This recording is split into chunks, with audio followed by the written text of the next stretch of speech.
Awesome. Turning it over to you, John and Jack. Hey, do we gotta come back and see you in an hour, or like, can we just come back and see you in 2 hours? Because I mean, like, what's the point in coming up to your little breakout rooms? We discussed this earlier, and we will have the breakout rooms for the tech, and we need you guys to be in those rooms because that is where you're discussing the content. And if you have any questions, your group is supposed to work through them together. So I need everyone to attend. Got it? Yeah, sure. Sounds good. Thank you. Yeah, awesome.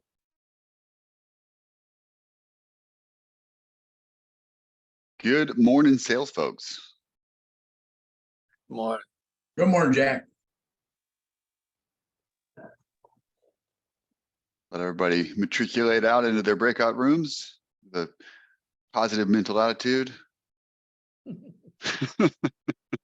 Absolutely. Get in there. Yeah. Yeah. No Monday part 2. It's Tuesday. That's right. That's right. Round the horn. So I just asked Chat. I don't want to join a room. No.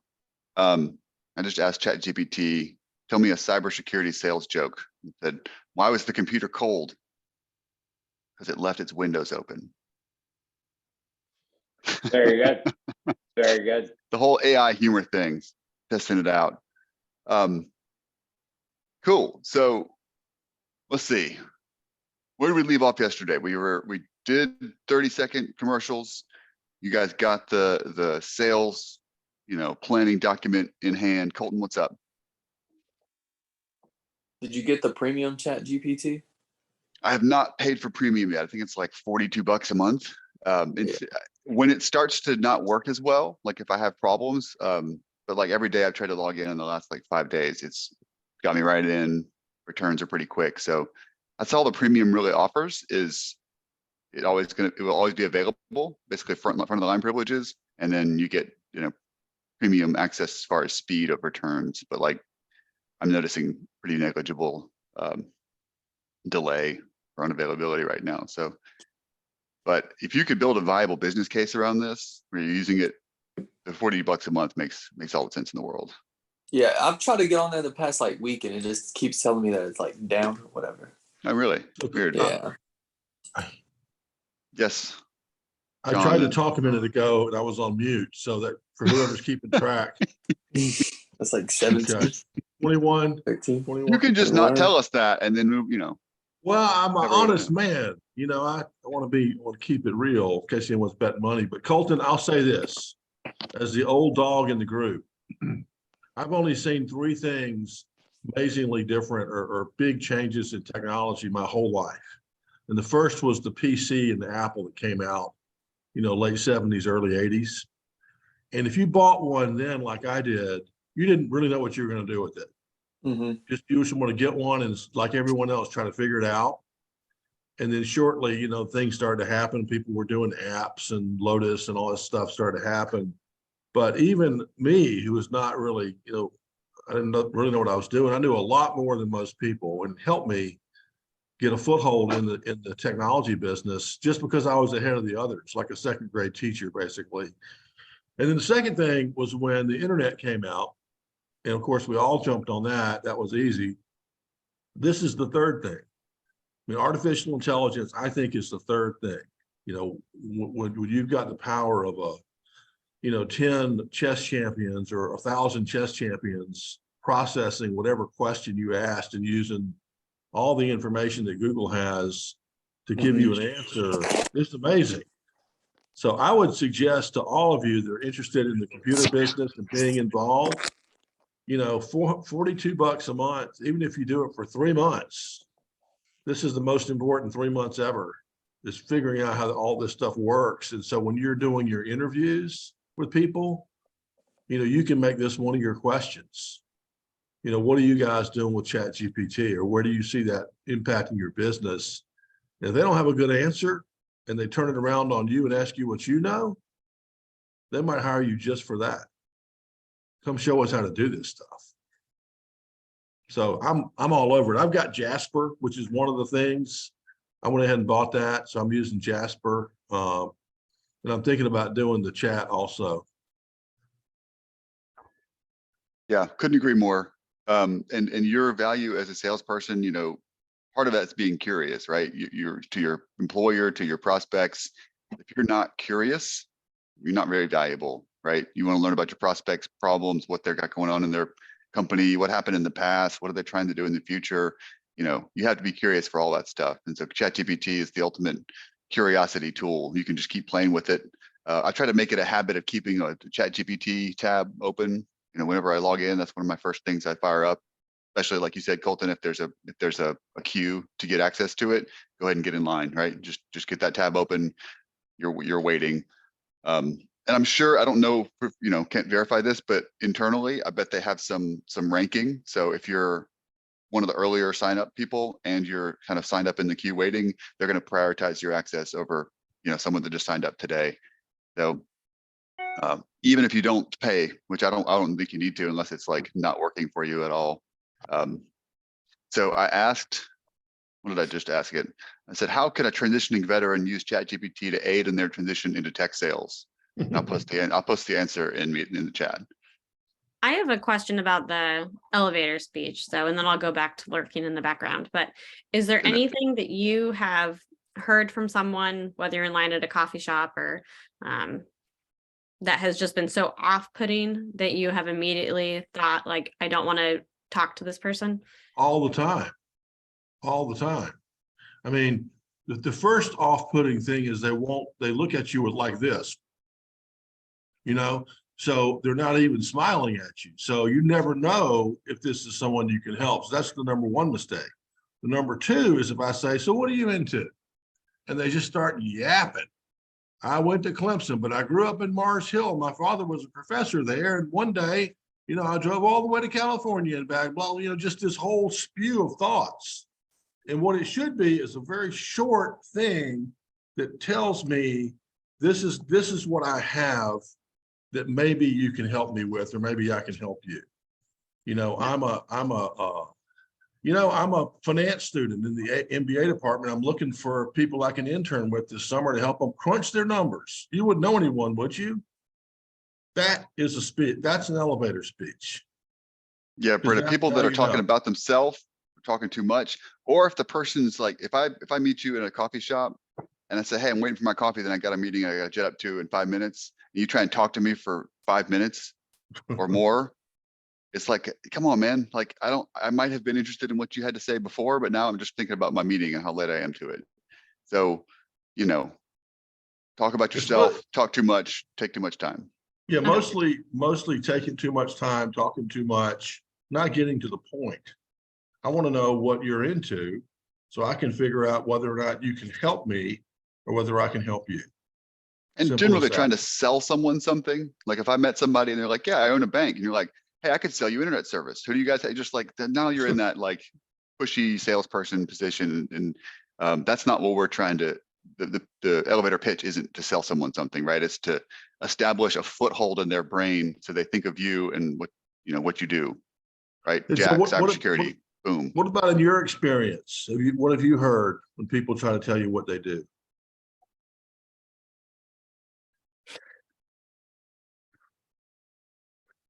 I think, Brenna, that was directed at you, right? Yeah, I'm looking right at her. Can't you tell? I'm thinking. Okay. I couldn't tell if you were frozen or. No, sorry. I don't know. I feel like I focus so much on not doing all of those things, and then I just get nervous about what, because I'm such an introvert. But I think it is not getting to the point quickly. Well, that's what we're here to practice, really, because you can.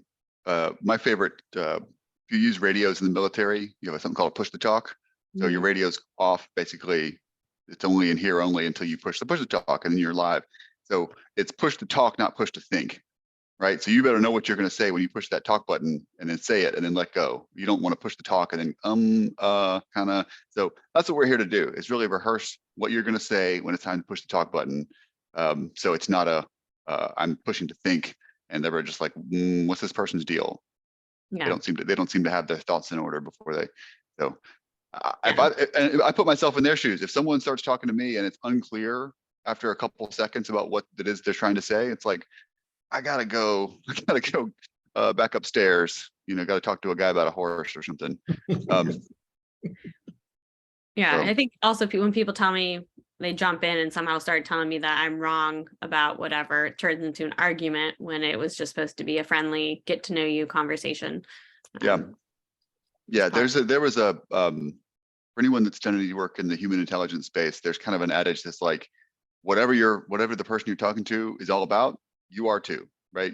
Just suspend your own kind of personal hangups or personal beliefs or whatever, and be like, oh my God, you're into spearfishing? Me too. I love it. I haven't done it in a little while. I really only watch YouTube videos, but I love spearfishing, like, or whatever it is that you're talking about. Tell me more about that, So put it all on them and let them talk about themselves. And it's really like, and I've never been like a pickup artist or I don't like, when I was single, I didn't like going to bars and trying to like meet women that way. It's kind of, I don't want to meet a woman at a bar. Unlike your father. Like your father, right? Yeah. Sure. But it's similar, right? I mean, if you want to go talk to somebody, you want to talk about them, right? Ask them questions about themselves. What are they into? What are you doing later this weekend, right? What your favorite color? Where'd you go to school? What'd you study? Well, what do you do for work? What do you do for fun? Like, ask people questions about them, get them to talk about themselves. They will have a good memory of the interaction with you. And they don't, if you try and tell them stuff, if you try and fill the time with your stuff, they're like, oh, that was kind of like, they almost violated my time. I didn't ask for that. But hey, they asked me about me. It made me feel good about myself, and it kind of validated some of the things that I said. And that, now it's like Brenna, positive interaction. And also Brenna said one thing that stuck with me is that Brenna sells cybersecurity. Done. Now we part ways, and I had a good time talking to Brenna. I'm really sure why. She asked a lot of nice questions. Let me talk most of the time. And she does cybersecurity, right? Kind of just, that's the whole point of these interactions, is to transmit what you want and nothing else, and leave them feeling good for having talked to you. Yeah. You never want it to be like when you're in the dental chair and the dentist just talks. The whole time. Oh God, I would say there should be a standing, like a law, that the dentist can't talk to you while they have their hands in your mouth. Like, yeah. Yeah. Okay. Well, thank you. Thanks. Yeah. I was like asking that question because I always No, feel yeah. like I violate a lot of them unintentionally. But It's all good. This is a trust tree where we get better. One last thing, Brenna, is the easy way to nail it every time, whether you're an introvert or an extrovert, is to write it down exactly like you want it. You could even ask us. You could say, evaluate this. Let's get it just right, as short as possible, and then memorize it. And then every time that comes up, you can just say, bam. You don't have to think about it. You just say it. have you You know, ever met someone who has had their elevator speech completely memorized, but then you ask them an additional question and they flounder because they can't work off of something that's not memorized? Well, I don't think I have, because generally the people that are smart enough to get their pitch just right and memorize it have also practiced some other stuff, like practice follow-up questions and where do we go from here. They've probably done it a lot of times, just a lot of repetitions. So I haven't heard that. But, gosh, if we think about the sequence of events, what we're trying to do here is expose ourselves to as many people as possible that we might be able to help or might be able to help us, or both. So that's what we're trying to do. And so if we can get through, hey, how you doing? What's your name? We can get through that phase to the, here's my elevator pitch, we did okay, to the next thing, which is tell me more about that. We'll just keep working on it, keep trying to get better and better. But we're just trying to move it on down the line. And again, one of the keys to sales, whether someone is a 10 out of 10 at sales or a 7 out of 10, is how many opportunities are they talking to? Because it does become somewhat of a numbers game at some point. So that's the purpose of the 3-foot rule. Plus, it's just practice at making you more comfortable talking to people, which is kind of a requirement in sales, isn't it, Jacko? You do have to talk to people from time to time. The damn people's the problem. Goddamn people person. Hey, just out of curiosity, or not, I just asked ChatGPT to write me a 30-second commercial for a veteran talking to a business executive they met in a coffee shop. You guys want to hear what it said? Wow. I'll give you the spoiler that it's not good. It's not what we're putting out. So are you looking for a reliable and experienced professional to lead your company's sales team? Look no further. As a transitioning veteran, I bring a unique set of skills, including adaptability, leadership, and problem solving to the table. I'm well versed in the latest technology and trends in the industry, and my strong communication and interpersonal skills will ensure that your customers receive the highest level of service. Allow me to put my expertise to work for you and help drive your sales to new heights. Let's schedule a meeting to discuss how I can contribute to your company's success. Thank you for your time and consideration. Can you imagine saying that to somebody in a coffee shop? Let alone having that memorized. You It know was what an that reminds me? infomercial. It's an infomercial. You know what that reminds me of though? You know, in Braveheart, when there's like the son-in-law or whatever that's like trying to tell Longshanks, he's like, I'm well versed in the battle tactics, and he just throws him out the window. Fuck out of here. So I'm well versed in the art of war. well versed in art and war and tactics, and you know, yeet. So that's a bad. That's not Jack, a I good didn't even. example. I heard you talking, but I think after you got through like one line of that, my brain Yeah. just shut down. I went. See how that? So that's a bad 30-second story. If you heard that in a coffee shop, you would shut down. I was telling this in an antiseptic classroom environment, and your brain shut down. So imagine you've got like a meeting to go to, and you got a sale you're trying to close, and you're, you know, trying to fix a roof, and a leak in your roof at home, like all the other shit going on, and you're like, "The fuck is this person talking about?" You know, you don't even care what I'm saying at that point. I have violated the interpersonal rules of trust and sharing. So sometimes seeing what not to do can help you steer away from that. It's also something that ChatGPT is maybe not good at, right? Sounding like a person and respecting boundaries and stuff. It is a robot, so go figure. All right, so everybody got the sales call planning template? Yes. Any initial impressions, feedback? You guys feel like that might be a useful tool to use? You might want to. What's up, Stephen? I don't have what you're talking about. Okay, let me drop it. Let me drop it in the chat real fast. Or maybe you sent it yesterday and I didn't click on it or something. Yeah, I put it in chat yesterday, but we didn't have everybody here, so I'll just do it again real fast.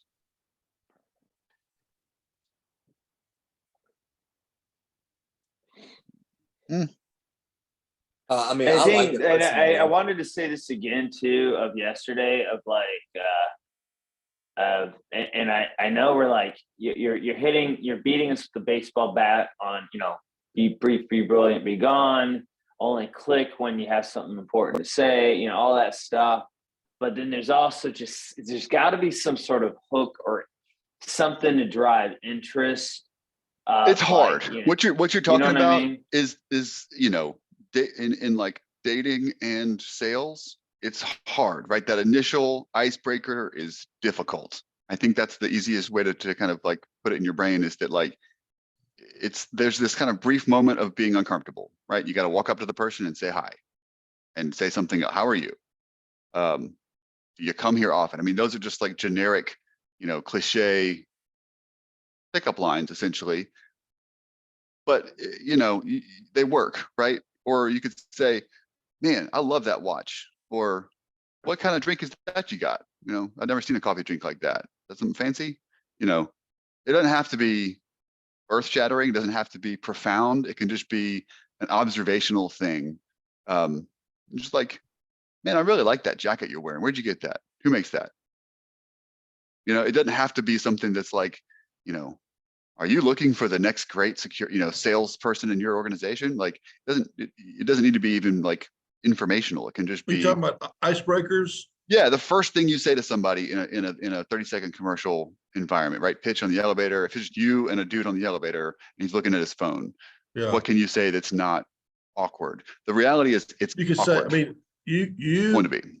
the weird thing is, you know, if you think about from the dating perspective, you think, well, it's got to be something like unbelievably clever, you know. I mean, it's just got to be this clever thing.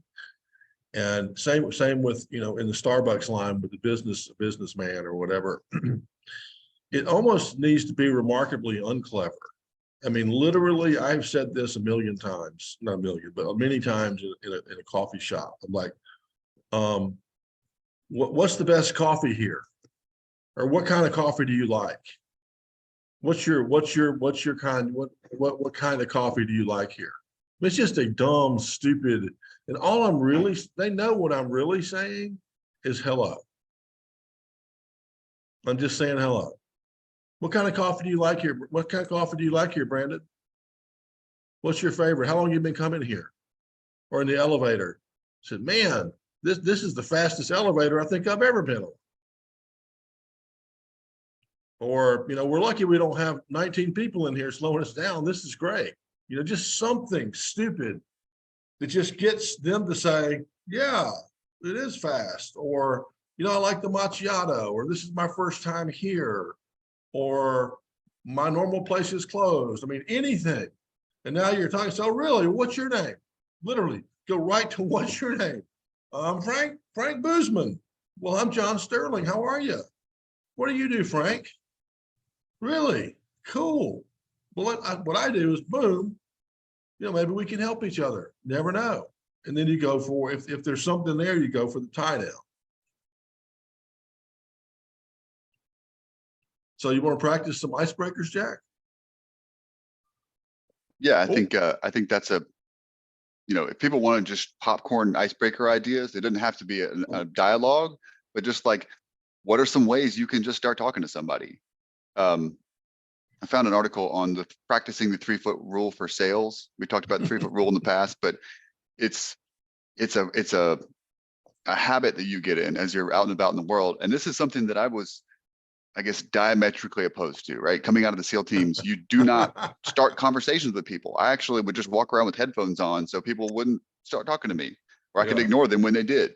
Like, I don't want to have to talk to you, because then I'm going to either have to tell you what I do or make up a lie, right? I'm on the Red Bull skydive team or whatever bullshit, you know, like, so this is the opposite of what a lot of military folks are primed to do, right? Just talking, you know, extrovert, talking to people, but it's something that you need to do. So it's a habit we're trying to build.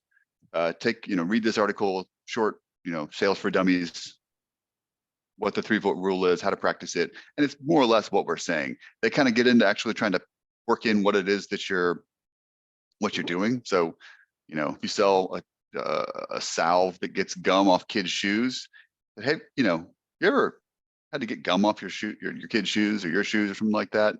You know, kind of a way to lead into a conversation about what you want to talk about. That's even a step beyond what we're talking about. We really just want to connect and then plant that seed in their brain that you do cybersecurity, maybe connect exchange information. So you're not trying to pitch them. You're not trying to sell them. You're not trying to start a conversation about business cybersecurity. Because I mean, I don't want to have that conversation at a coffee shop. We could schedule time. We could talk about it in depth for, you know, on purpose, but it's not the kind of conversation you just spark up. It's like, so something like an espionage movie. Like, let's talk about your business's security here in this coffee shop. You know, where are all the gaps? So who else? Does anybody have a good icebreaker, something that you could say to a person you meet, coffee shop, elevator, waiting room? Couldn't sometimes a complaint work? Like, I mean, if you're waiting in the line, you know, that would be a pretty good opportunity to pass the time, especially if you're like, hey, this is somebody I think I want to talk to. Throw it out there like, how about this line, huh? The tacos weren't so good here. I wouldn't be wasting my time like this. Yeah, like, man, this place is slammed. It wasn't for their, you know, excellent lattes. Yeah. Anything like that's a good one, Brandon. How about you, Colton? We're in a coffee shop. I think my go-to would probably be, oh, what's your favorite coffee here? Mm-hmm. Yeah. Especially Yeah, if it's like long. a local shop. Yep. All day long. The one I like is I go to the Methodical downtown. Methodical makes a really good cup of coffee. They also bring in these like really good scones and pastries from a local bakery. So I like to ask, hey, if you ever tried these pastries? These scones are the best in town. Just a way to say, listen, this is what I'm interested in. I'm getting a scone. You ever tried one? Just it's like, I don't know, no, or I'm vegan, or, you know, gluten free or whatever. Like, okay, cool. So is my wife. I'm Jack, by the way. Nice to meet you. You know, doesn't have to be complicated. Who else can think of something? Troy? Troy.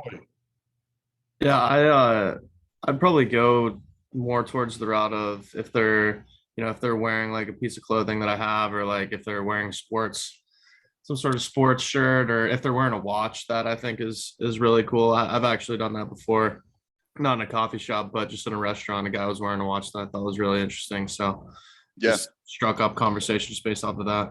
And it's whatever that presents itself, right? If we're in Greenville and I see a Clemson t-shirt, I can talk about Clemson football. Or if they're wearing a South Carolina Gamecock t-shirt, talk about Gamecock football. You can, man, really blew that lead last weekend. Like, you can, it's a very much situational dependent thing. So if they are dressed in a 3-piece suit and, dressed to the nines, you're like, man, you look like you're, on a mission. What are you up to today? Like, oh, I'm going to pitch another, big bank client. Oh, cool. What do you do?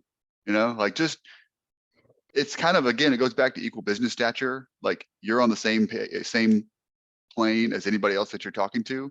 And so it's normal to strike up a conversation with people that are your peers, right? And that doesn't mean they're the same age as you. They might make more money than you, have a loftier title, but still just people. So you're just trying to find a way to strike up a conversation with a person about personal stuff. And if you can leave a, hey, can I use my card? I do cybersecurity consulting. Love to connect sometime if you ever have the need. Brief, brilliant, gone. They know who you are, what you do, have your information. Yeah, and remember, another thing is, under the category of not using too many words, is if you make that thing, if you say, oh man, I see you have that that Rangers shirt on. You're a Rangers fan. Me too, man. If you start there, don't go off to the races just talking about the Rangers. Because you got to remember what our goal here is. The goal here is to get to the next part where we find out what they do and see whether there's any way we should schedule something later. So, don't just remember what our goal here is. We're trying to get through these segments of the conversation to see if it's real. And, in the perfect world, just within, before you even order your coffee, you've got an appointment to go see them, Friday afternoon and talk about it, whatever the thing is. So we're not necessarily looking for best friends for life. Hey, question for both Jack and John here. Do you guys usually carry cards with you pretty much wherever you go? Yep. I've got them in my wallet. And if I'm going to an event where I know I'm going to be networking, like tonight, I will keep some just like in a pocket loose so I can just get them really quick so I don't have to bring out your wallet and fish for them every time.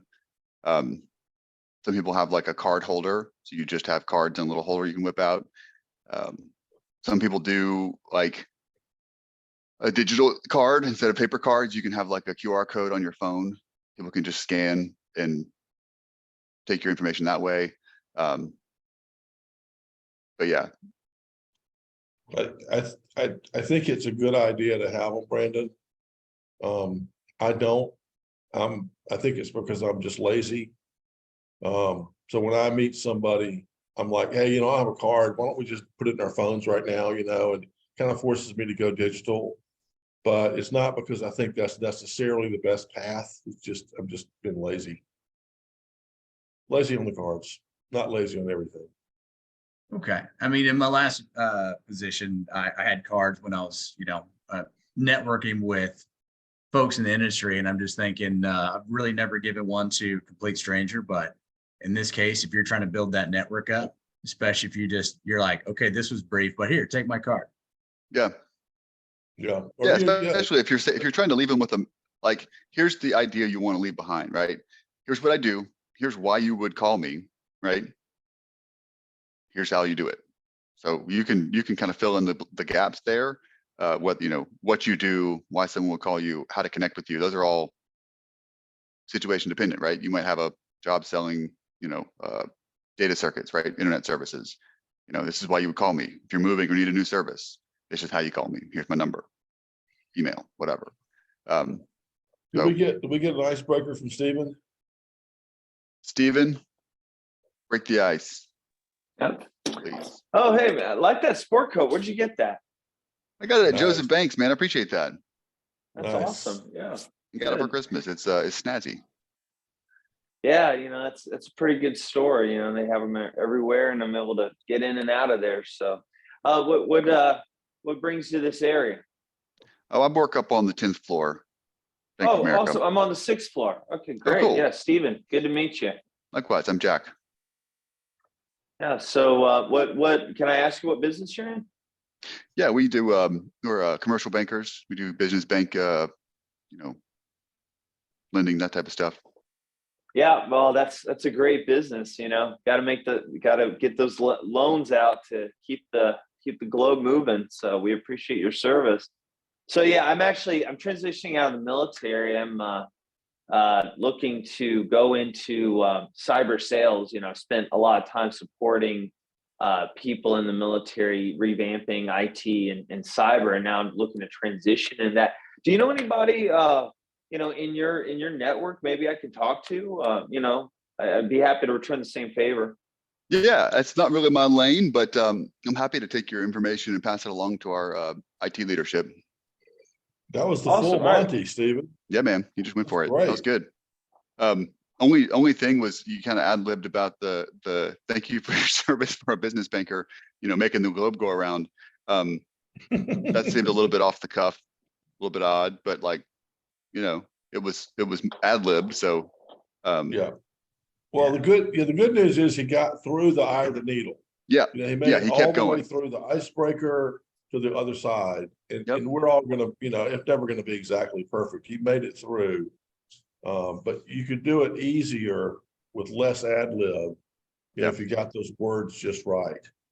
It was just You ever easy. seen the cognitive trick where if you see a word that the first and last letter are the same, but all the middle letters are jumbled, your brain can read that word pretty accurately. So Yeah. same thing in this conversation. If you open strong, have a bunch of jumbled shit in the middle, and then close strong, they're probably going to forget the middle stuff anyway, right? They're like, what is he talking about? What's he talking about? Oh, okay. Cybersecurity, got it. Transitioning veteran. Here's the thing, give it to IT guy, right? So it's like anyone that's listening, especially to a stranger they just met, talk about something, they're just looking for the so what? How do I close the loop, close the parentheses on this conversation and move on with my day? And it's not like a negative thing towards you. It might feel like it might feel like they're trying to process and move you on, but like people are busy. People got a lot of other stuff. Everyone's got their own, story narrative playing in their head, and you just added a new storyline.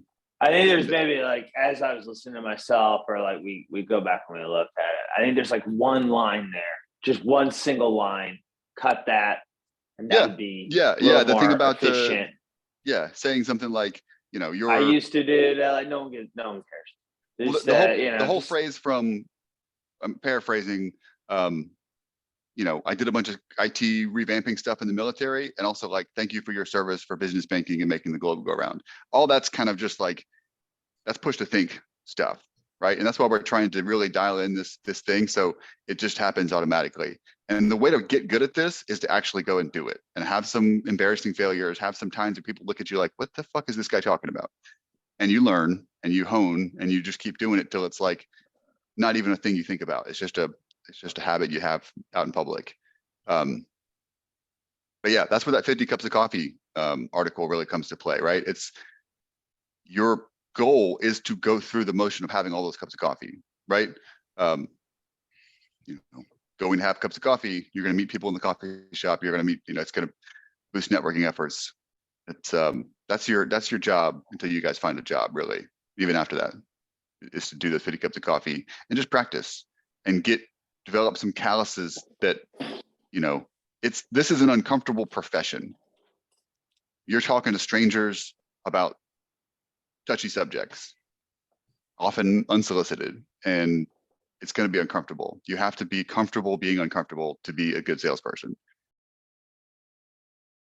So if you don't want to do the uncomfortable stuff, like talk to strangers, you do the 3-foot rule, you'd be less successful.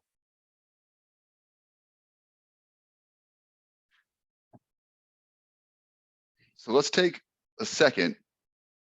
Does everybody have the sales call planning template at hand? Yep, am I not? So top down. So greeting, right? This is just someone picks up the phone. If it's a cold call or if it's a scheduled call, really, first thing you want to do is just make sure that now's a good time for them to talk. Like I had a call this morning, was agreed to ahead of time. A guy called me last week, said, hey, we had a broad goal at Q1 of this year to start talking about modernizing their cybersecurity program.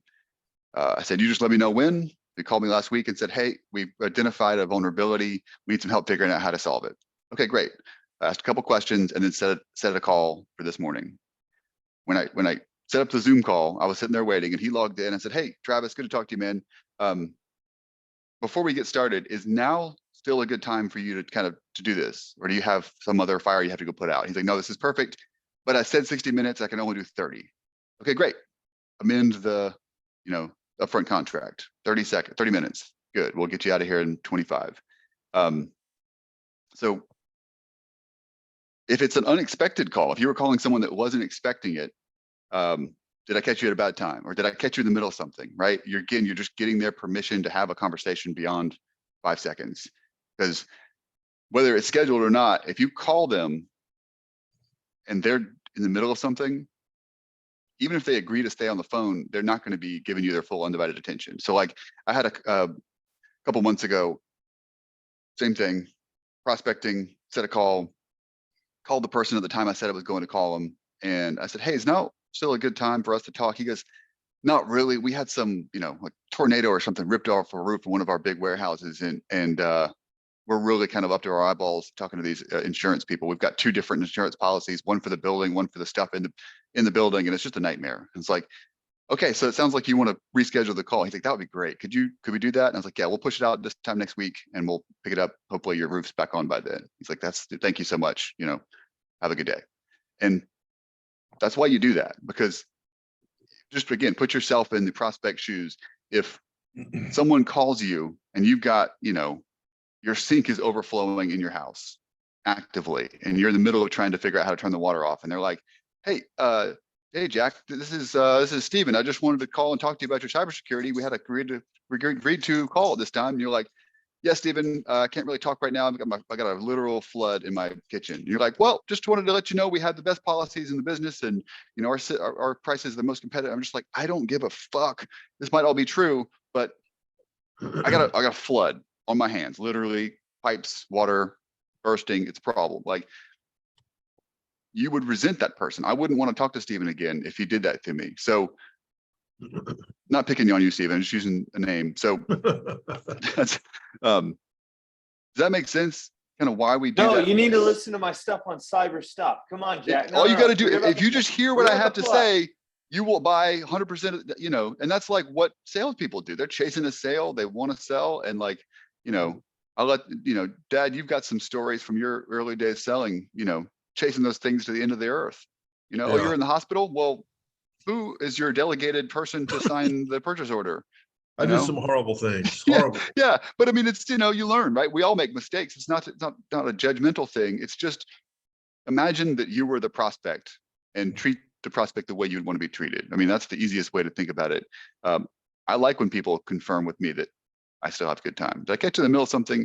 Like, yeah, I'm actually playing with my kids. Okay, well, let's keep this to 30 seconds. I just wanted to tell you something real fast. Is that okay? Sure. It's showing consideration, and it's another equal business stature touch point, right? You're showing that, hey, I care about you, your time. We want to make sure that we're doing this at the appropriate time for you. And that can change, even if it's agreed upon, even if it's like, hey, we set this time on the calendar. Before we get started, does 60 minutes still fit your schedule? Or did something pop up that you're,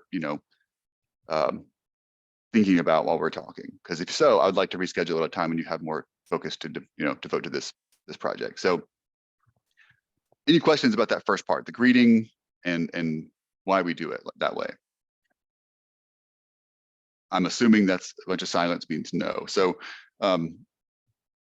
B&R, we beat this thing to death, but I just put some of the high notes here, right? So keep it light, avoid touchy subjects, and offering your opinion, right? Because they don't care. Take notes. and review them prior to the next engagement, right? So if we have a call and I tell you, in BNR that I've got, 3 kids and a service dog, and I'd like to, go running on trails. Next time we meet, you could say, hey, before we get started, have you had any good trail runs recently? How your kids doing? How's the family? How's that service dog of yours? Just something that shows that you remember who they are as a human being and care enough to write it down. So again, rehashing a lot of this stuff. We're getting into,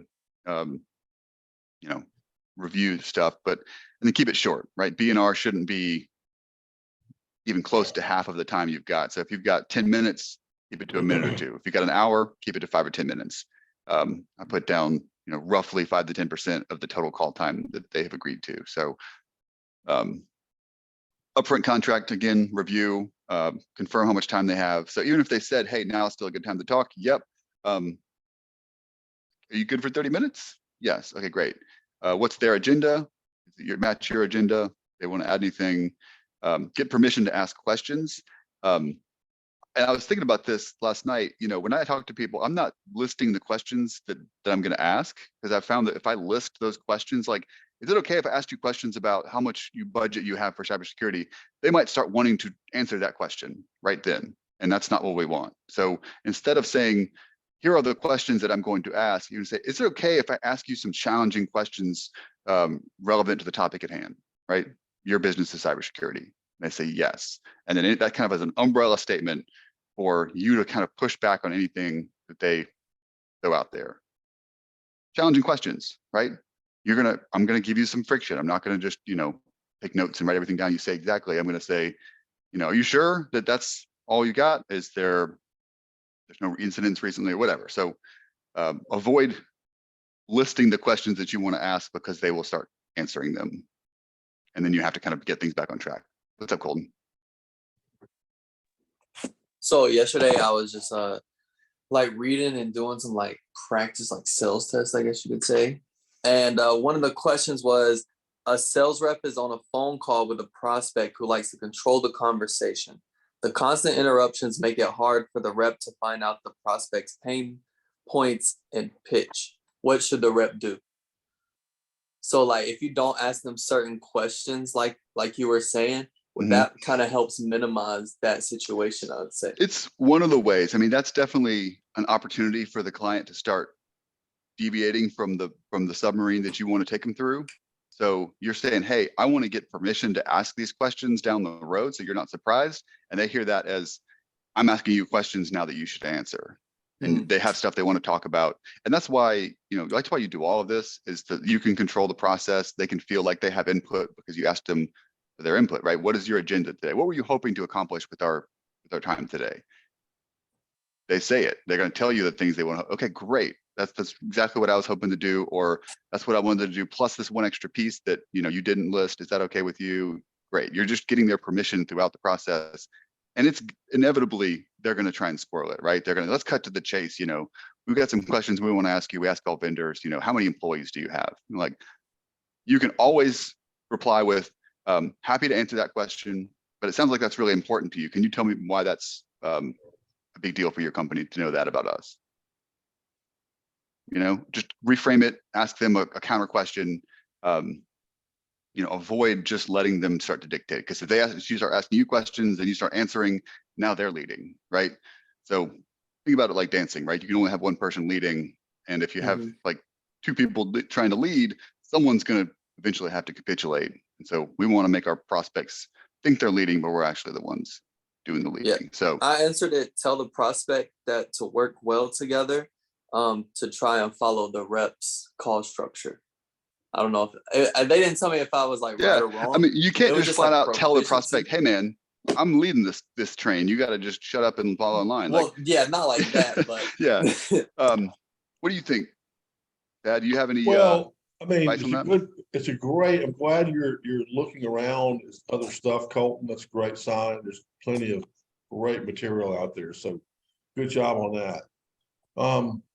It does happen sometimes. First thing I'll tell you is the better job you do establishing the upfront contract in the beginning with your tone of voice and what you say and your timing, the less likely you're going to get a runaway prospect.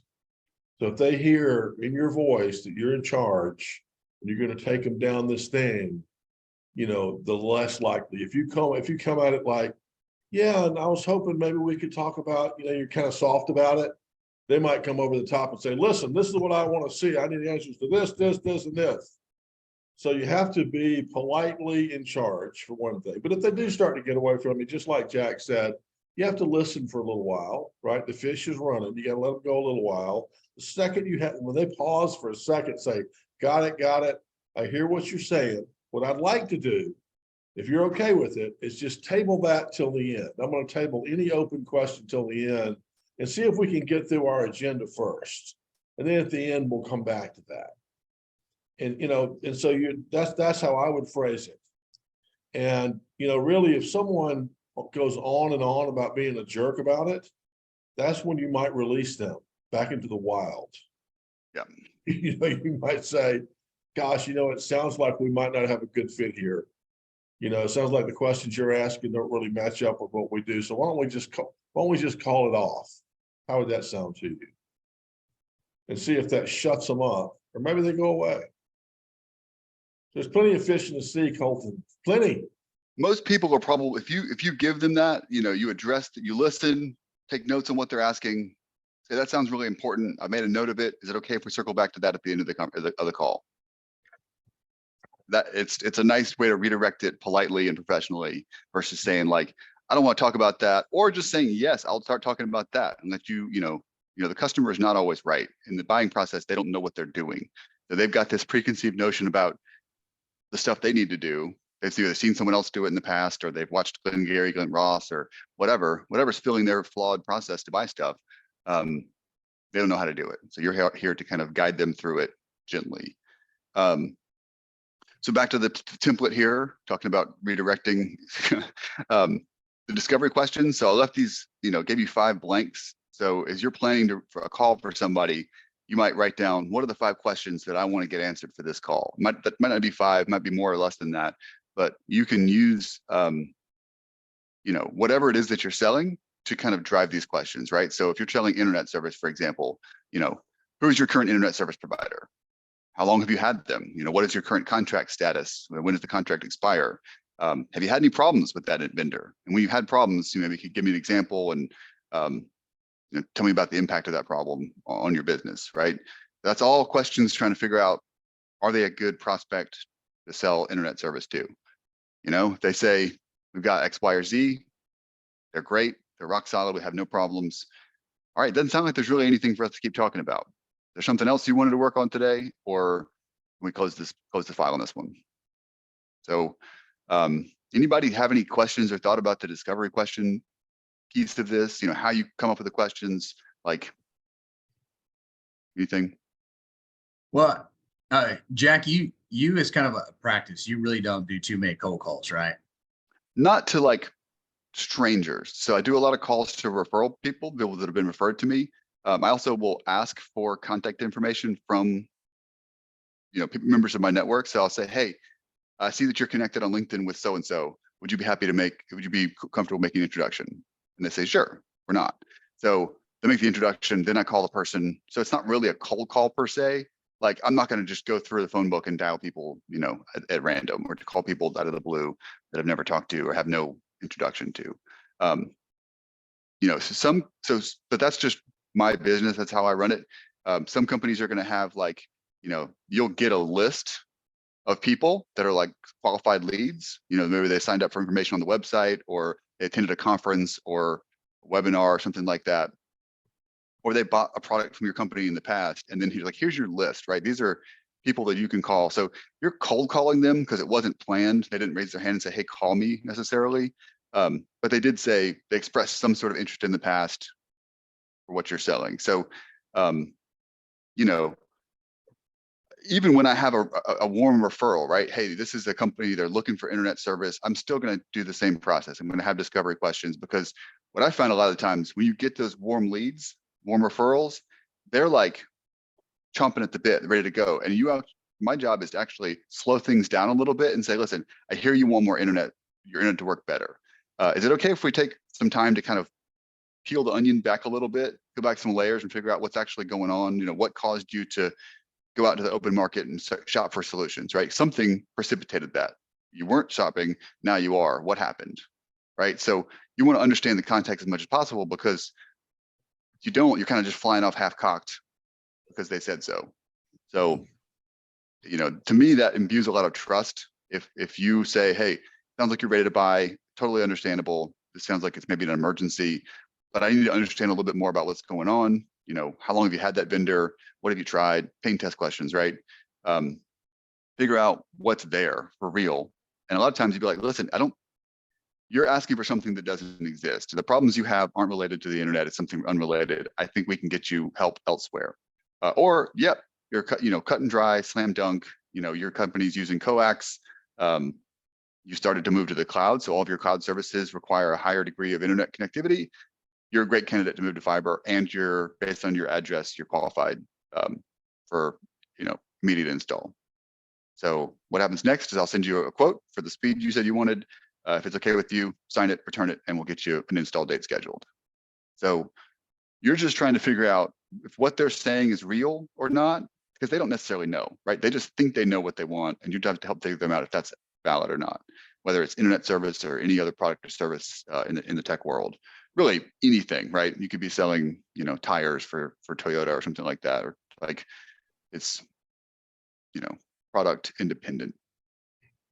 Was that your question, Brandon, about cold calling? No, you did answer it. And Okay. to me, because I'm making the same assumption too, like I see if I am offering internet service, that is usually a normal call or a text you can get on your phone that somebody is trying to provide some type of service like that. But if I'm cold calling somebody and asking them about their security issues, software as a service or something like that, I'm thinking that if I was the client and if I had those issues, I've already had some training that, you know, when my phone rings, I shouldn't start blabbing about the issues that we have with their network. So it seemed like that would have to be a really smooth approach to get them to open up with that on a cold. And that's where, yeah, cold call, yes. You know, if you call somebody and say, hey, can you tell me about the last time your internet stopped working? Unless they're like experiencing the pain right now, they're going to be like, whatever, kind of dismissive. But that's where my light bulb went off. Was I tried cold calling just strangers, right? Just randomly calling people on a Tuesday morning and saying, do you have two minutes to talk about internet? Nobody wanted to talk about internet. That was not a very fruitful method. But when I started getting, building trust with a local IT company, and then their customers started to get referred to me from their account managers, that was like night and day, because those people trusted me. They already kind of knew what they wanted. And with internet, typically you're on like a 3-year contract. So I was getting people at the right time who were already kind of warmed to the idea of buying internet from whoever's getting referred in. And that conversation was just totally different. So that's my, if you can swing it, if you can make the referral thing your kind of primary source of new business, it makes for a much more efficient use of your time, right? You're not having to spend a bunch of time just cold calling to get 1 out of 100. Your my call list is relatively short, right? I've got a list of about 10 partners that I call weekly and just say, hey, what's going on in your world this week? Anything? Oh shit, you had COVID. That sucks, man. Tree fell on your house. Can I help? Come dig you out? No, you're good. All right. Well, let's catch up next week. And then next week they say, hey, I got this customer. They're dealing with such and such. Can you help with that? I'm like, yeah, get them sorted.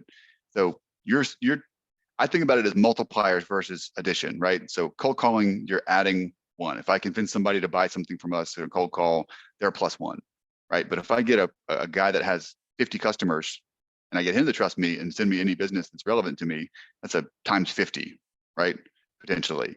So that's my thought on prospecting is figure out who needs what you sell at scale, and find those people and make them your trusted contacts that you touch every week or more, maybe every day. I think, Dad, you've got one guy that's your daily touch point, right?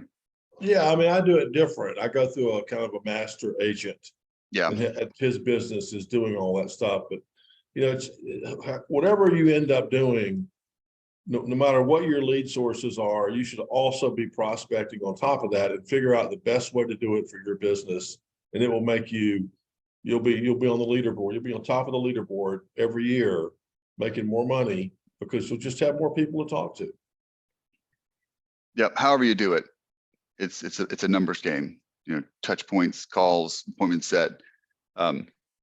Just to close this out real fast, guys, we got a few minutes left. So we've beaten the pain test to death, but I just listed it out verbatim here. So when you're on your call, you can just quickly reference what are the questions I need to be asking. I also take this pain test question, you know, these questions here, and I've made it my background, my desktop background. So if I'm ever don't have this in front of me, I can just minimize all my screens and have the questions right in front of me. Because you want to read those. You guys all nailed it when we did it. You just read the questions, and you can do it in a normal, casual tone, but just read those questions. You know, and also on the reading, you guys, everyone's resistant to reading. If you were talking to your doctor about something, the doctor is reading. The doctor has a list of things that he needs to ask you to determine what he needs to help you. He's not just winging it, okay? So if you were coming to try to figure out what my sales organization needs to be better, I don't want you to wing it. I want you to come with a list of your questions that you ask everyone to try to figure that out. So we're telling you, you can read your pre-prepared questions and make your life easier and sell more. And you can put it on your computer or your tablet, or you could bring a piece of paper, and nobody cares. In fact, they're glad that you prepared for the meeting. What most bad salespeople do is they don't prepare for the meeting. They show up and they chit chat, and they talk about Clemson football and jibber jabber, and you know, they don't really get to the point. You guys are not going to be like that. You're going to be awesome. You told us to be awesome, so we have to be awesome. You must be. You're the George C. Patton's of the sales world.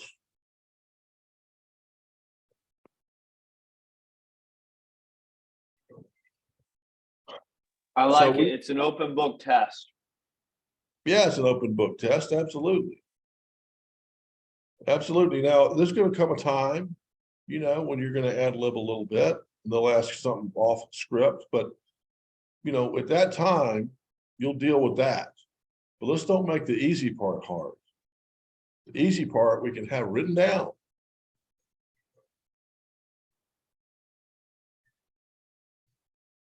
Right, Brenna? Absolutely. I need to get my elevator speech written Okay. down. I would like to ask you if you will share your elevator speech with us tomorrow. Absolutely. Yes. Brenna has no problem talking, especially on hours on end when we just sit here staring at her. And she's implying, my God, somebody say something, please. So the key points from the last part of this this template right here, you know, have the budget conversation, just even a range, right? Are we close? Are we within your expected range? We don't have to get the NatSAS numbers, probably won't on this call. Figure out how they make a decision, right? What do you hope to happen next, right? Once we figure that out, sounds like we're maybe a fit, but what were you hoping happens next, right? Don't assume you know what they want to happen next, and then schedule whatever's happening next. If there is something, get it on the calendar before hanging up the phone. This is one of the things. It's like, as I'm ending calls, people are starting to say their goodbyes, and oh my God, it's like, you know, it's getting away from you. So get ahead of that, you know, schedule, even in upfront contract. This is what I hope happens outcome. Whatever we're doing next, we get it on the calendar. Post sale, again, kind of optional. Don't have to do it, but it is a way to, you know, if you plan on having a long-term relationship with that prospect, ask them, you know, what would have to be true for this to be a success story, you know, smashing success in 6 months. And then lastly, and this is something I kind of suck at, I'm working on it, especially as a referral driven business. You got to ask for referrals, right? Say, hey, now that that's done, either it's a no and we're not going to proceed with anything, or we got something scheduled and that's done. Whatever we did, it's done. You know, is there anyone that you know that I should talk to for whatever you're selling? And they might not have anybody top of mind. You can say, it's okay. If you think of anybody, shoot them my way. Or would you be comfortable referring me to somebody if you thought it was an appropriate introduction? They say yes, no, maybe, but just ask, because you're probably not going to get a referral if you don't ask for it. Cool. Anybody have any questions or comments or thoughts about that template, how you would use it? Anything you'd add or take away?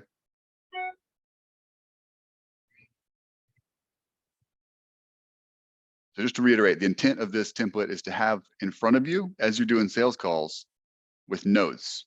So notes pre-call and then notes, during the call, you can take all on the right side of the page. So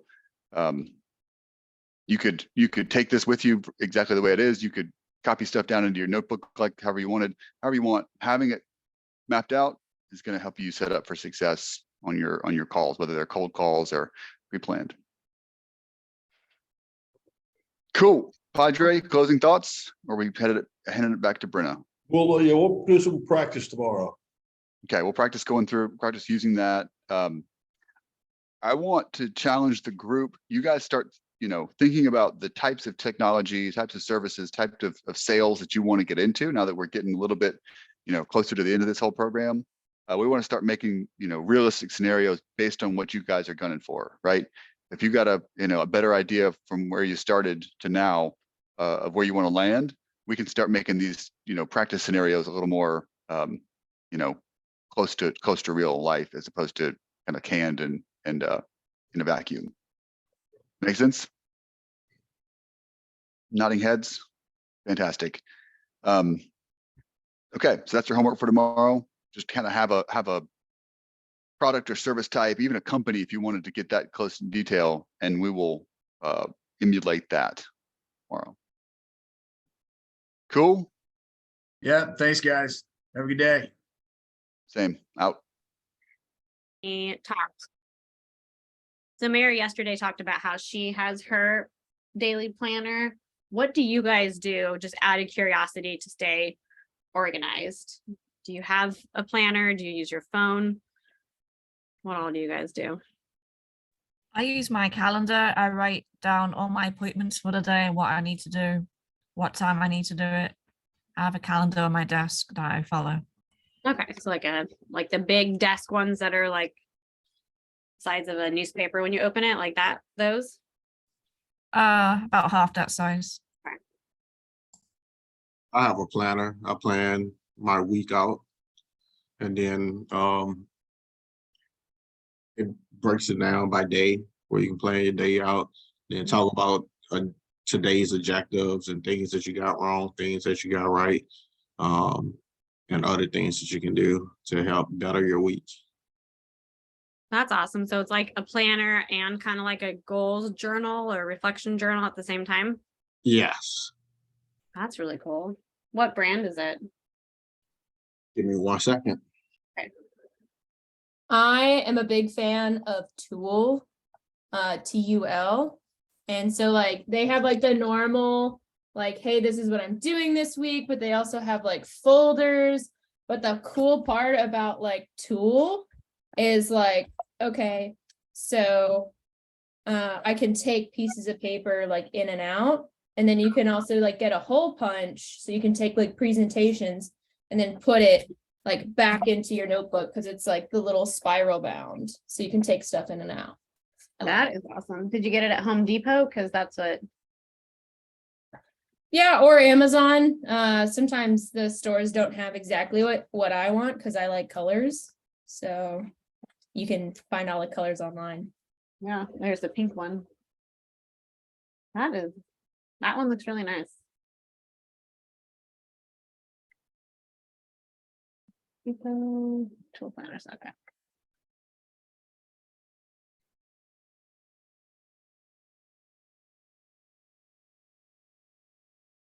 Well, there's one that says this planner will change your life. Well, they have me sold. Maybe that's no. They also, the Tool makes like tiny ones. Because I'm crazy, I have both, but I only use my big one. But if you're not into like a big planner, you can get like a little teeny tiny one.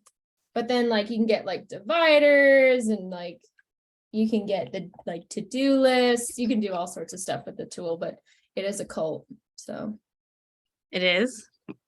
oh, like once you go, like you like I can't do another notebook anymore. Like I can't go back. There's a note-taking one. Yeah, it looks like they have lots of different options that you can put in your Is it the one where you always have the same binder, or do you buy like a new cover? Do you buy a new cover every year? You just refill it? No, I just refill it. I buy like the new like agenda stuff and new folder like dividers, because that's what I like the colored for. And those are like $10. I have like the black leather bound, and I've had it for like 4 years now, and it's just fine. Okay. So who uses just their phone? I use a combination. I use phone and a whiteboard. So Nice. What do you keep on your whiteboard? Like your daily things, or do you yeah, have? I'm still like in the process of moving. Like I just came out of Okinawa, so I'm still getting everything set up. But when I was back at home or back in Okinawa, we used the whiteboard for just setting up the month, getting all our days ready, appointments, anything that we had important going on. And then on my phone, I just have everything set up for like what's going to be during that week. So I still call Okinawa home. yeah, yeah. That's a beautiful place. I'm still in Okinawa. I mean, humble brag there. I know. Gosh. Yeah, they gave me the option of doing my skill bridge in Okinawa, and a lot of the times are like an Eastern Standard Time, and I was like, yeah, I could, but I'd be working at midnight every week. So Yeah. yeah, No, it's not. that's not ideal. No. So who uses their like the shared calendar function on their phone to stay organized with other people, or to have their Calendly connected on there, or for those that have looked into HubSpot with the tech sales cohort? Yeah, we have just phone only people. What are your tips and tricks for your people that only keep a calendar on your phone? So if you use your phone, and let's say you use your Gmail, Google also has the Nest now, so you can just say, "Hey Google, what's the rest of my schedule for today?" and it'll remind you, what's on your schedule. Well, that's fancy. Who finds themselves talking to Google all the time? All of my timers, I'm like, Siri, please set a timer. I think I'm either really good at operating in complete chaos, or I just don't have enough things going on, because I don't use a planner at all. I think that is impressive. Does your wife use a planner, or is she like the one who keeps Religiously. everything? Okay. And yeah, she yells at me a lot for not planning anything. But I'm used to the chaos. This has been my entire life, so I'm trying to do better. I mean, as long as your life's not going to get any busier at this point, right? Like your kids are getting up and grown, they're taking care, well, not grown, but they're, Yeah, but I mean, they also got like sports and stuff going on too. Yeah. I told my kids they can't participate in activities because then I have to actually start keeping track. No. Just half joking on that. Yeah, I can keep a lot of things in my head, but everything else is in our phones, and we have the shared calendar. So cool. So yesterday, our speaker touched on like amongst lots of things. I think Mary is phenomenal. She did talk about looking for the good in what's going on. And so it was great to hear that Jimmy's planner allows you to kind of sort through how your day was and what you've done well and what you can improve upon. And then one of our past speakers, he talked about when you're doing your own like after action reports, looking at it as what did you do well, and then what can you do better? And that's going to help you stay in that growth, that mental growth mindset, where you're always going to be looking for ways to improve, but then there's also that aspect of forgiveness, right, guys?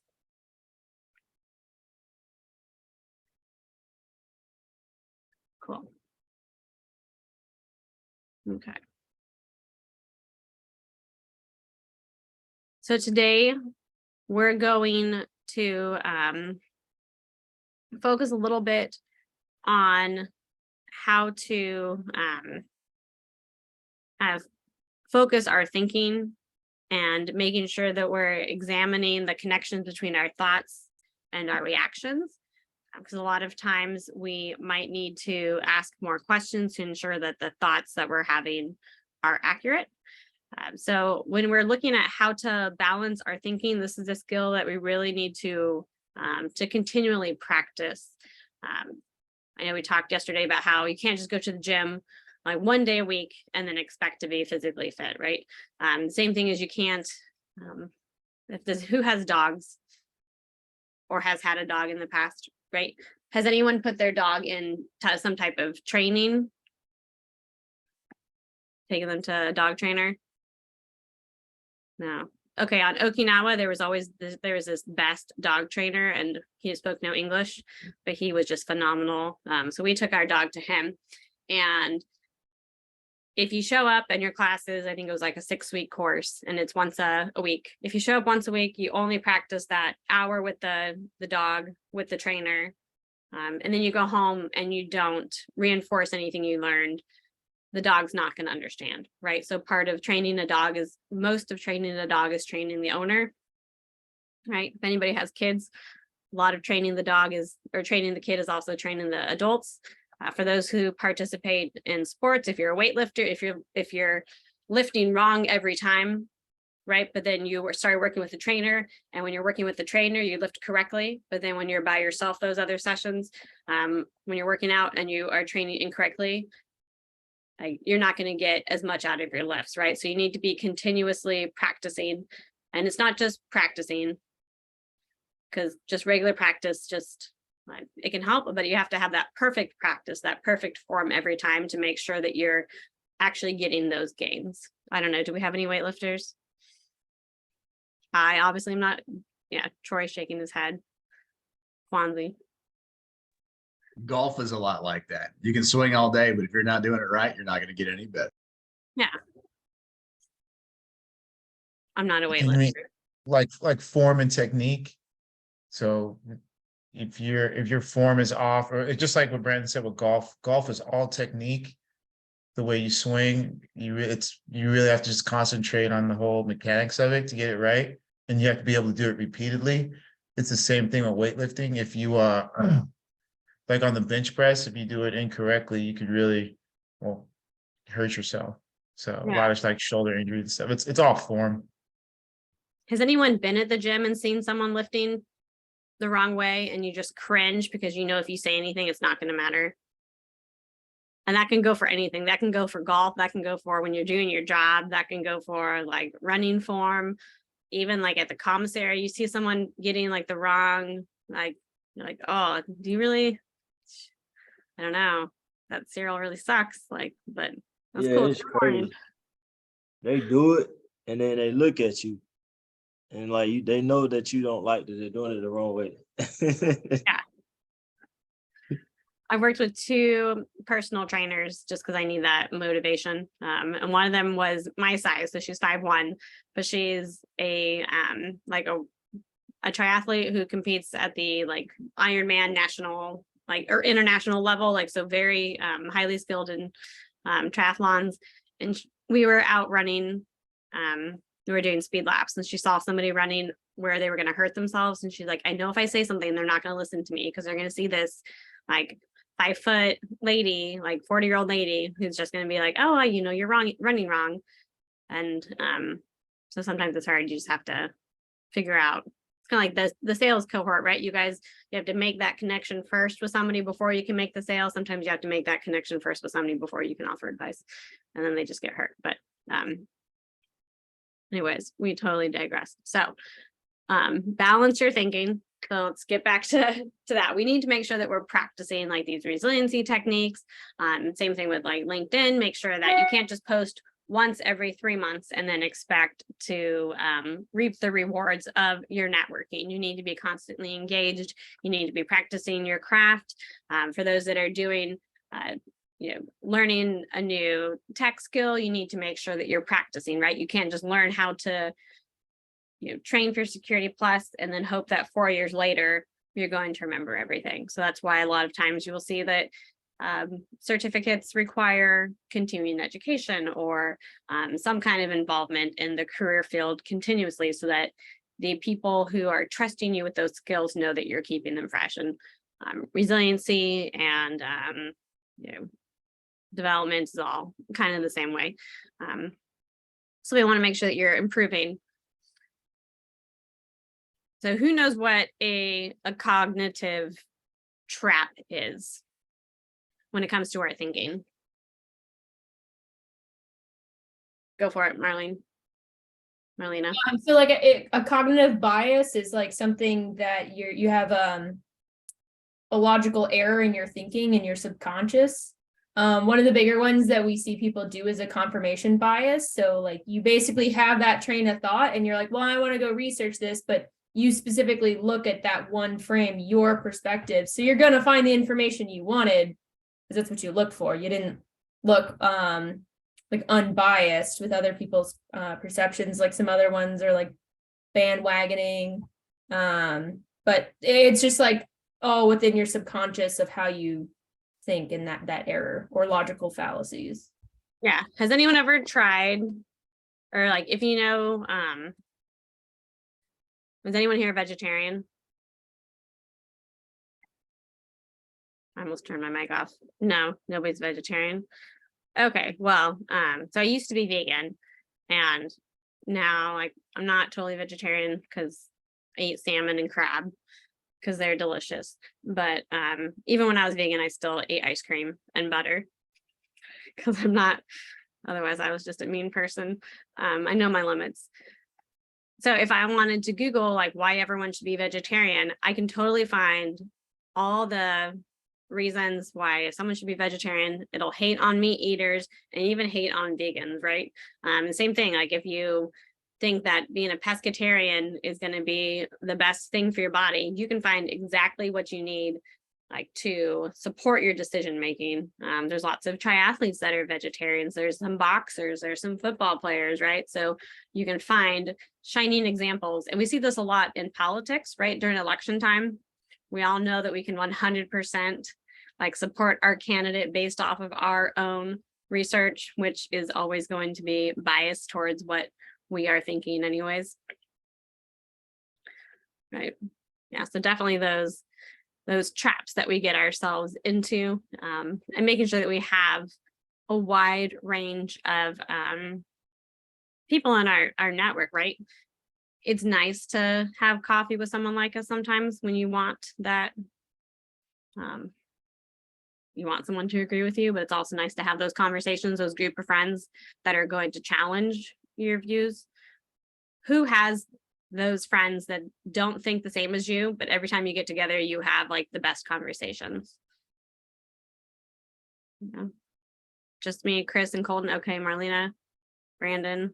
Okay, so what do you guys tell me about the relationship, right? It's not always a conflict. What is it like? How is that conversation or that relationship grown and changed over the time as you guys have grown and changed? What do you think? Do you purposefully have conversations with them when you want a different thought? Well, for me, the guy that I'm thinking about is the guy I just got done working with. Yeah, we both had our positives and negatives with conversation, and most of them related to work, but it could be about anything. I would always have the thought and already have a decision in mind, where, I mean, he would just intellectually completely break down whatever, maybe it was a problem or something like that. And in the beginning, when I first met this guy, I was just looking at him like, seems pretty straightforward to me, but he would always break it down. And I definitely learned that to him, to not be so quick and maybe go on my first judgment. So, and hopefully he got a little quicker and learned from me. Has anyone had a conversation with a friend that you thought you felt the same way on something, and then they told their viewpoint, and you're like, oh, like, am I wrong? Are they wrong? Is it just okay that we have different opinions on this? I do. I think it helps me to kind of understand better, I guess, the world, or, whatever subject, we may disagree on. But I can still disagree with them and be friends at the same time. But, we just may not fully agree. Yeah. There are those people that you can disagree with and still be friends with. And then we all have those people that we disagree with and we know the friendship is over, unfortunately. And then you look back and you're like, was that the best decision, or was that they just weren't, they weren't confirming like my bias? So I don't know if anyone has ended a relationship too soon, possibly because they thought differently than the other person. I know we all saw this a lot during COVID. You thought the same as someone, and then, social media kind of took over our lives. Well, yeah, well, I think it's just certain topics. There's certain topics depending on the individual where you just, if you go to those topics, it's like sensitive to some people, like religion, politics, COVID,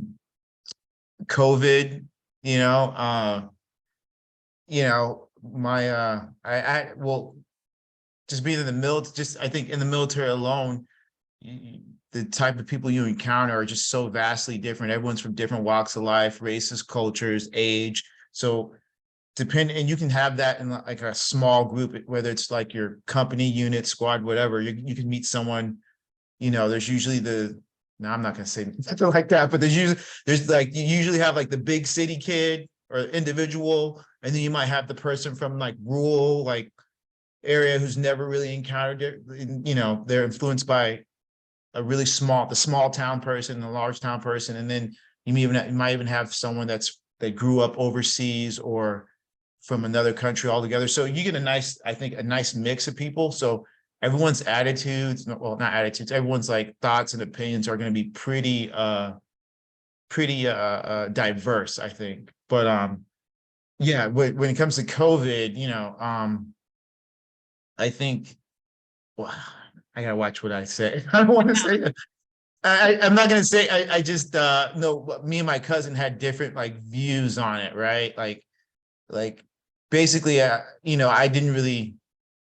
I've been, I did 20 years in the military, so I've been poked and prodded with so many things that I was like, okay, you know what? I'm not gonna lose my career. I'll take the shot, whatever. And you know what? I'll just leave it alone because I don't know. I don't want to say the wrong thing and get in trouble. But me and her had some different views on it, right? And I just broke down kind of like what Brandon said. I just went with some logical points, and her only response was like, just shut up, and she was laughing, right? But okay, I digress. I'm talking too much. I'll You're absolutely right. Some people will just put that wall up, and no matter what you say,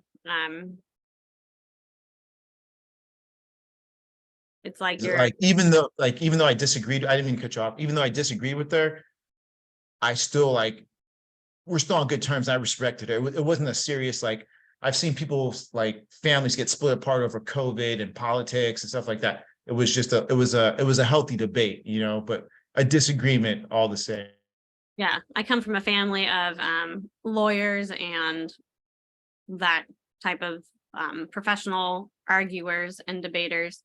So it's always interesting to, like, if you don't know my family and you see us together, we think we all hate each other because we'll be arguing our points, and then the next day, so like Thanksgiving, and the next day we'll all come back and we'll be arguing the same thing, but we will have all switched completely as to what our stance is for no reason, just to create that conflict. It's like a test if you can enter our family, if you can put up with that. But It's trying to make sure that you are not jumping to conclusions, right? And you're not getting stuck in your thought process, and you're introducing new ideas. So as you do your own individual after action reports, right? Making sure that you know what you did well, what you can do better, and what you can do differently. Like what are you just in your silo, or are you welcoming other points of view? So it's same thing, like when you're looking for what company you want to work for, like, do you want a large company where you are able to just kind of stay in your work silo and not have to take on additional projects? Some people really want that. So who thinks they want to just go to work on their own thing and not have to worry about other projects, right? Anybody want that? But who wants to work in a small company where they have to have their hands in everything? Yeah, it's kind of, yeah, see, it's different. Some people want that, like, I'm in my silo, I'm doing my job, don't talk to me about outside projects. And other people are like, hey, sign me up, I will do everything else you give me. Depends on the day. Depends on the day. That's a very valid point. Yeah. So just something interesting to think about. So when you look at the kind of the extremes that we can have, some people are absolutely like, I will not, we'll just do beach and mountains, right? That's a non-controversial, hopefully, topic. Like some people are like, I only want to go to the beach. Like I want to lay on the beach. I like the sand. I like the water. I like the ocean. I like the open sky. And some people are like, you are crazy. I want to go to the mountains. I don't want a vacation anywhere else. I want to camp and be with nature. And some people will be totally crazy, mountain lover, don't give me anything else. Some people are 100% beach, but we have to make sure that we understand that there's that middle ground, right? See, non-controversial topic, unless somebody can turn that controversial, I'm sure we can. Yeah, so make sure that when you are having conversations with people, you don't want to use those words always or never. We see this a lot. If you look at studies as far as how we describe our feelings. Like, so tell me, type in the chat how you guys are feeling today. Just the first word that comes to your mind.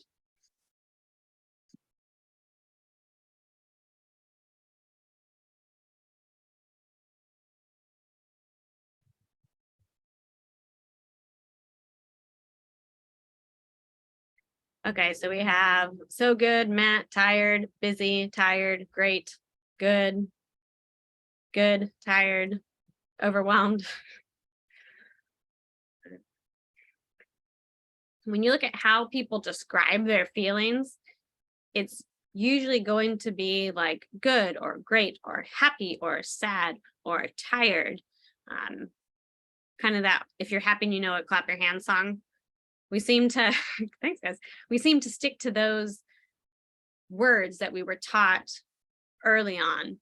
And studies have shown that the more we're able to introduce descriptive words as to how we're doing or how we're feeling or what a project means to us or how working at a company is, or the words we use to name how we're going through our transition or the feelings we have for somebody, the more descriptive the word, the more we're going to be able to fully understand how we feel. And part of that is taking out those words such as, I always am tired. I'm never like gonna get that job, or everything is, everything always, sucks, right? Everyone's always out to get me, or unless you live in Seattle, like it's always gloomy, like the sun is never out. Trying to make sure that you are using correct words. So if you guys ran into me and at the BX and you're like, hey Brenda, how's it going? And I just said great. Like, what do you get from that? That you're like not in, like it's so short that I don't really know if you're really great or you're just trying to say that, like, like when people say like, oh, I'm fine, and you're like, are you fine? Like if somebody told me like, oh, they're great and that's it, like you expect something else, like, oh, I'm doing great today, it's still warm, like something else. like rather than that doesn't give you enough. Right. Yeah, exactly. But if I said, like, Marlena, if we ran into each other to be and you're like, how are you doing, Brian? I'd be like, I just got back from a vacation and I am super rested. And I'm really looking forward to jumping back in. Like, that is how we need to learn to communicate, because we're going to understand each other better. We're not going to just build that wall. Like Kwanzi, you're able to still have a relationship with your cousin, but a lot of times if someone answers, if they're just so short with one word answers, even though I know yesterday I said no can be a complete sentence, and it absolutely can. But learning to really put a name to our feelings and be very helpful. So try to take out those all or none, those extremes when you're thinking about how your day went. So did anybody have a really good day yesterday? No. Okay. Did anyone have a bad day yesterday or not so good yesterday? I think I made the worst dinner I've ever made in my life last night. Okay, now we're all curious what it was. You're not going to share your recipe? No, nobody needs to eat this. I refuse to touch chicken thighs from now on. No. Well, I've made a really bad dinner once where we just got up from dinner and left and went and got takeout. So I understand. So yesterday you made a bad dinner, but do you always make a bad dinner? No, and I think that's why it was like it made my day so bad. And like that's what I think is funny about like how a singular event can affect like the whole day. Like yesterday for me was like a really good day up until that point, but I will for now like forever remember that day as bad from that one like hour that it took me to make that meal. Right. So it's learning to kind of shift. So we've admitted that your dinner last night sucked. And sometimes when something like that happens, making sure that we're not saying that, you know, dinner always sucks or Marlena always messes up dinner, because that is a complete exaggeration, right? So dinner last night was like, okay, not making that again. So Marlena, can you tell me 3 good meals that you have made or 3 are your go-to that you're really good at? A mushroom risotto with steak, chicken marsala, and then chicken Florentine. That is awesome. We're all going to your house for dinner now. I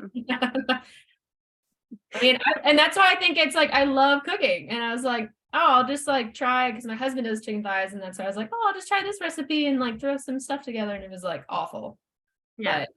But I talked to my husband about it, and like he said the same thing, like reframe yourself, like it wasn't that bad, and like, you know, it's just one meal, like da da da. And I was like, oh no, this is forever marked in my calendar as bad. You got out your calendar, right? And you wrote down that it was the worst meal. But yeah, trying to focus on the positives. I'm not make sure that you're not always, or that you're not focusing on the I always, or, you know, I really suck at this, because then we just like it's bad. We just blame ourselves, right? So that's another thing is let's talk a little bit about blaming others. We see this a lot with kids when they're developing those relationships with people. And then we also see it some adults that don't necessarily outgrow that.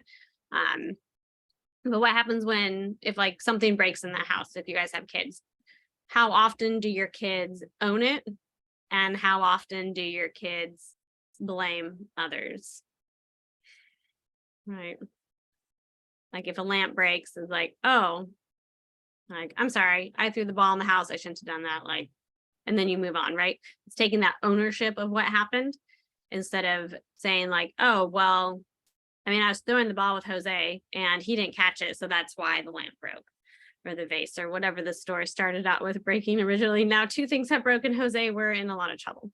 But it's learning to, not necessarily learning, but practicing, right? Practicing that when we blame others, we're only focusing on like the source of the event and not like everything that goes into it. So Does anybody still find themselves doing this or seeing it in situations outside of breaking a vase in a house?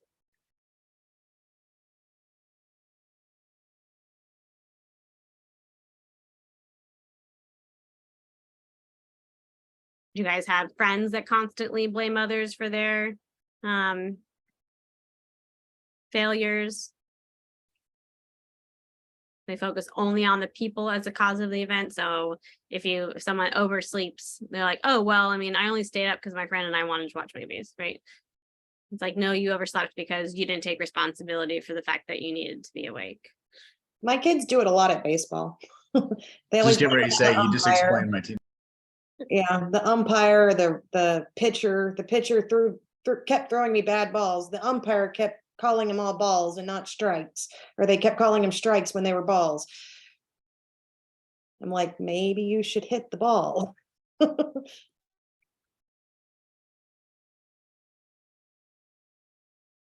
Brandon said I described his kids exactly.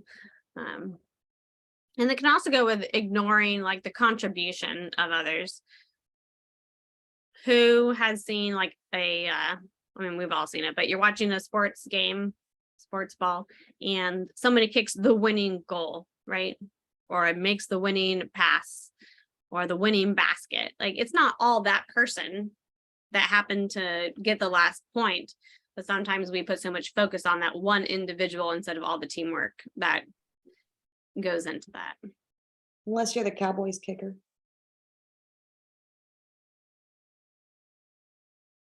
Okay, someone has to update me. I obviously missed. Was this? No, this was the game before that. He missed like 4 kicks. He did good this time, ish. He would have missed the first one had it not been blocked.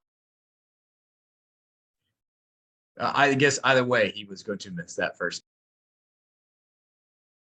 What time do they play Sunday? I don't know. But ultimately, it's a team effort. I think Stephen who he's in a meeting right now, but he was talking, or he posted on LinkedIn about achievement medals, and someone said that, yeah, a lot of times everyone gets that achievement medal who was in the unit, even if an individual didn't perform the duties necessary to have actually received that achievement medal. Like group projects in high school, right? Who really hated group projects because they felt like they did all the work or all the talking, right? And then the other people just got the same grade, right? So focusing on the team aspect, what everybody brings to a project or a situation or a conversation, and then also opening it up. We talked a little bit yesterday about like a horseshoe, making sure that when you're having a conversation, you're letting other people provide input, even if you feel like what they're going to say is not necessarily going to be something you can put into practice. I feel like most of us have been in a situation at some point where you're trying to discuss what the steps are to achieve a goal, and then somebody comes up and says, hey, have you tried this? And you have, and you already know it's going to work, so you shoot that person down really quickly instead of at least letting them express what they have thought, because sometimes by the time they get to the end of the story, what they have to say is actually different than what you thought they were going to say, and it isn't something that you've tried, or it might have a slight different angle.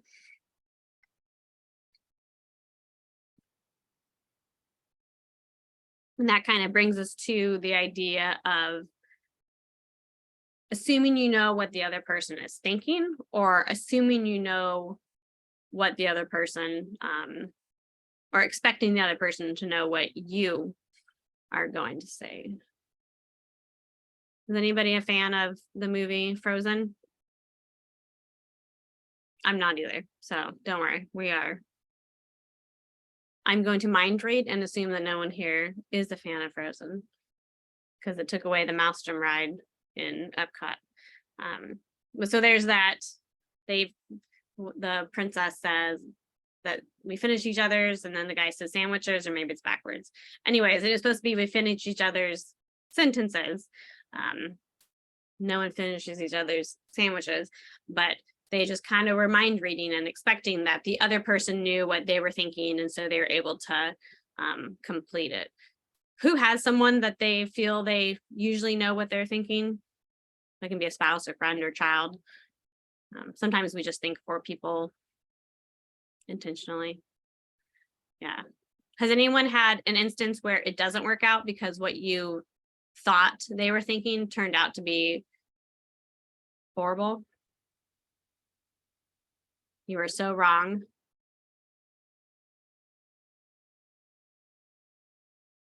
I've had an instance like that at work, and humbled me. So from that, moving forward from that, I just let them explain it. And if it was something that I heard that, that we've tried before, then, I'll explain to them like, hey, like, we've already tried that, we've already done that. But, like, you bringing it up, maybe someone else can think of something else to say, or a different point of view, so. Thanks, John.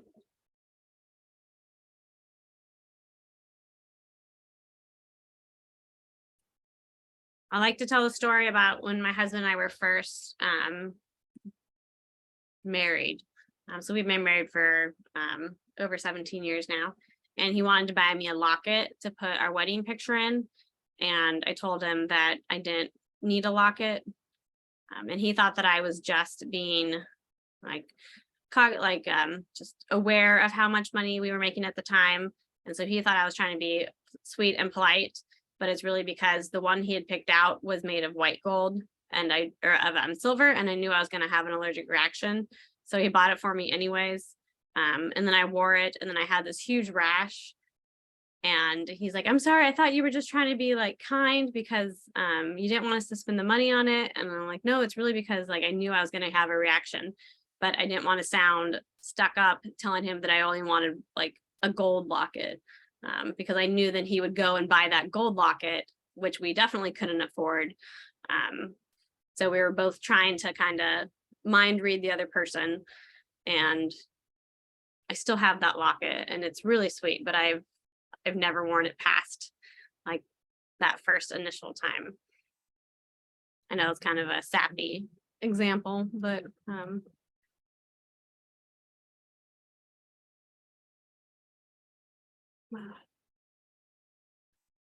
okay. So when you are trying to just rethink a situation or a scenario, there's a few different things you have to do. So you want to examine what happened. You want to check to see if you're being, if you're holding yourself to a different standard than you would someone else. And then sometimes it's good to ask a friend. I know we've talked about mentoring, and it's good to always have somebody that you can talk to about a situation that has occurred. So does anybody have any recent situation that they would like to have us discuss and see if you came up with maybe the right conclusion afterwards?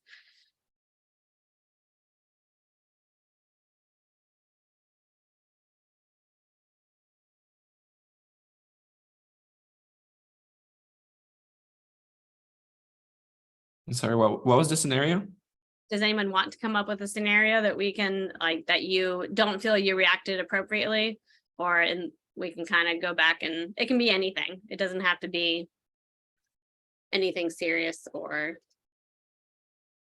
if you're just like, man, I really messed that up.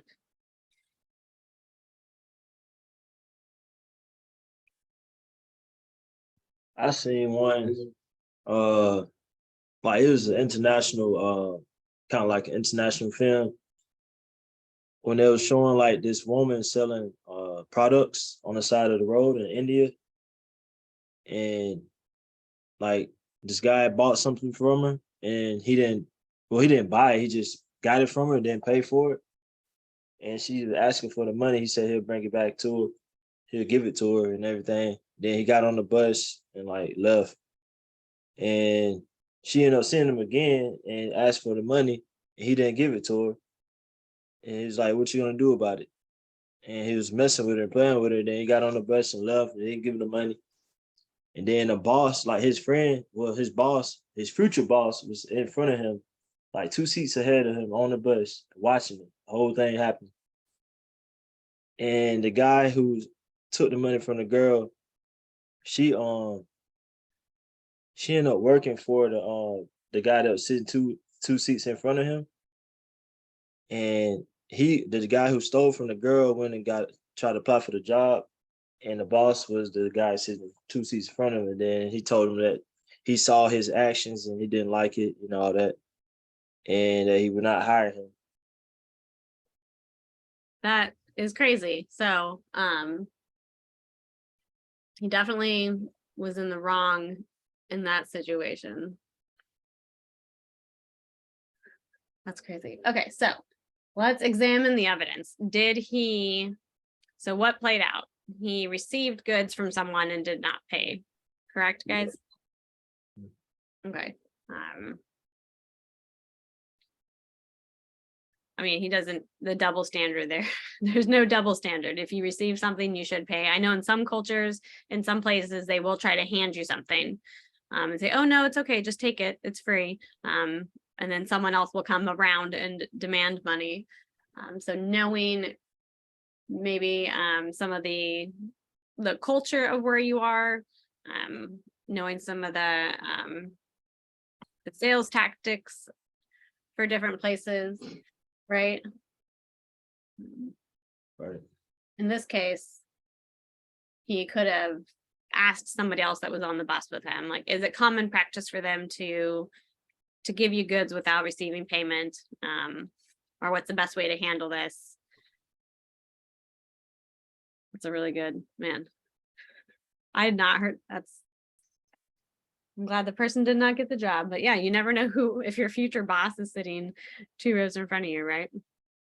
Yeah, that's tough. He messed up. Messed up big time, yeah. Does anybody else have anything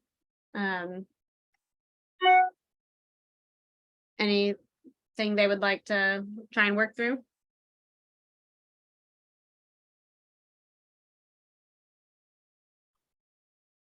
This is when Stephen usually pipes in with a great example.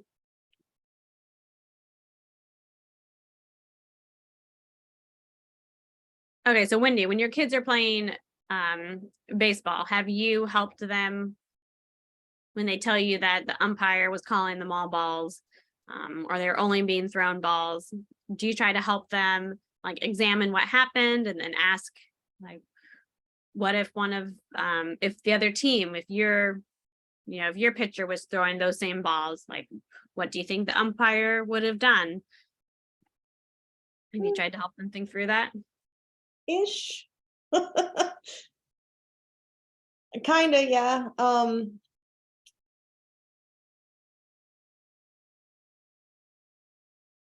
How's it gone? I just explained to him how whenever the pitcher throws balls to other kids and they are called correctly, that it's not always the umpire's fault, basically. That he didn't just throw balls, or he just didn't just say something bad to you. He was saying it to the other team or to the other kids on the team. It's not just against him, because he makes it all about, they both make it all about themselves. So. Right. And then did you follow it up with the fact that they're currently working on AI that's going to make it so that the umpires don't even exist anymore, and they're just going to be having that. We did talk about that a lot. I think that's very interesting. to bring it back. Yeah, has anyone ever had a troop that overslept and then they came in and tried to blame it on someone else? Have you, or an employee? I know when I was a supervisor at Starbucks, this would happen. And it was always extremely frustrating because, it was me getting called in at 4:30 in the morning when somebody didn't show up to unlock the building. Like, what do you do in that case? How do you help somebody examine why something happened, and the steps that can be taken to rethink and not blame someone else. I had an instance like this a month before I left Okinawa. This Marine, so I used to live about an hour away from work. So I'd be doing an hour there and an hour back home. And this new Marine that we got, he lived with his spouse as well. The same housing base that we were in. And he came late to work. I think he woke up at like 9 o'clock or something.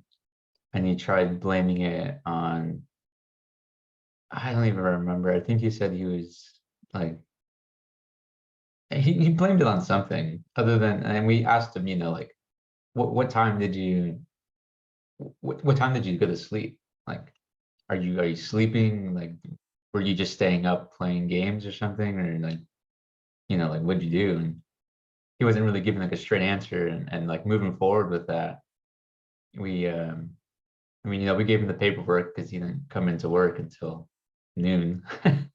And yeah, like moving forward with that, we just told him like if we need to, like I will drive to your house because it's only a minute away from me. I can wake you up if I need to, like there are steps that we can do that none of us want to take, but like if it needs to go that route, we can. And obviously it's going to be different in the civilian sector where I'm not going to drive to an employee's house or something and go wake them up.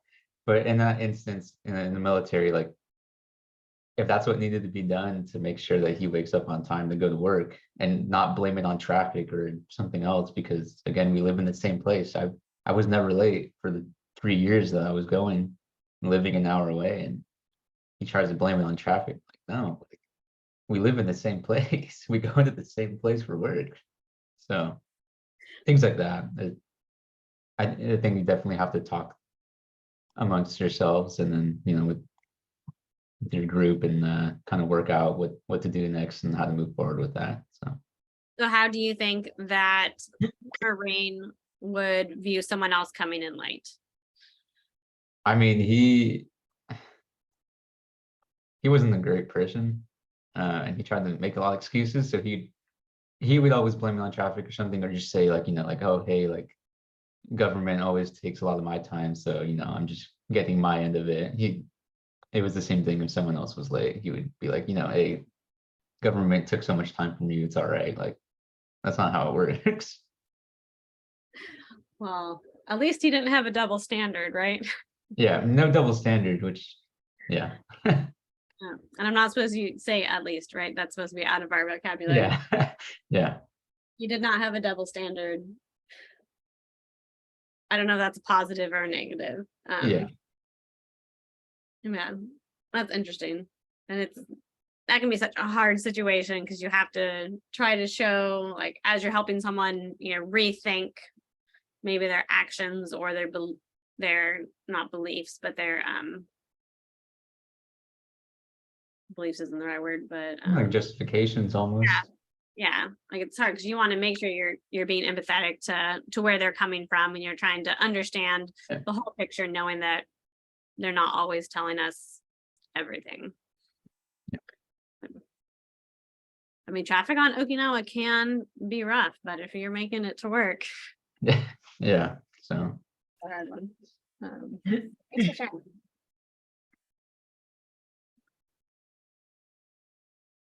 Yeah, so sometimes when you're talking to someone, you need to find out if there's any like missing information or exactly what evidence they have to support their thought process, and walking someone through that can be beneficial. Does anyone want to share how like their thought process when they are like, if you know that you kind of messed up on something and you're trying to reevaluate why you did something or how you could do it better? Does anyone have any like any examples of their strategies?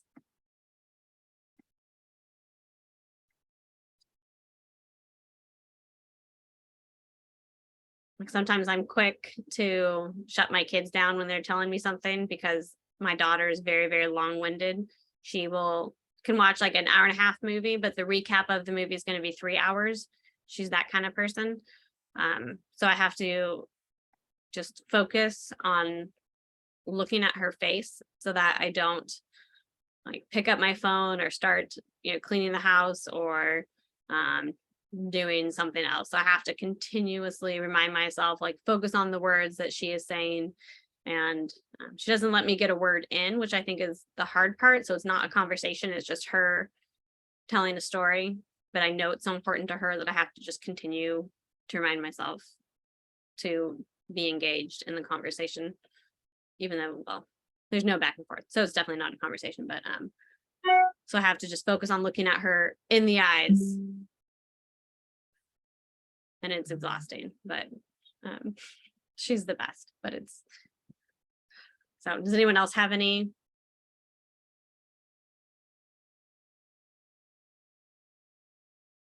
strategies for I'll just throw one out that I've used before. If something is out of character, if it's not out of character, then I treat a professional like a professional. I take them off to the side and have a pretty direct conversation. But if something that's completely out of character, I also take them aside, sure it's a nice quiet spot where they feel kind of comfortable talking about it and say, what's going on with you, and find out if there's anything underlying. If not, then I go right back to the direct conversation. You're messing up this, and this is what you need to do. Something like that. Yeah, that's good. That's a good point. I'll take my kids on like I've talked about my walking or running. If one of my kids is having a hard day or they've done something that I don't think they should have done, like sometimes I'll take them on that walk with me, because they'll just open up and tell me about it, without realizing that they are spreading or sharing their guts or whatever. Right. Especially if somebody's got something personal going on, most people are kind of looking for that outlet. They just don't always know how to do that, right? Yeah.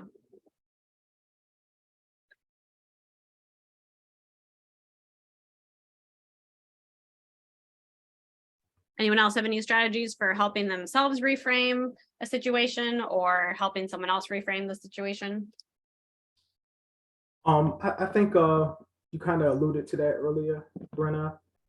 But I think this group, I think we take accountability for most of our decisions. So, if I mess up with something, I just take that accountability right away. And also, depending on the group, ask for ways where I can improve. That way we don't make that same mistake, again.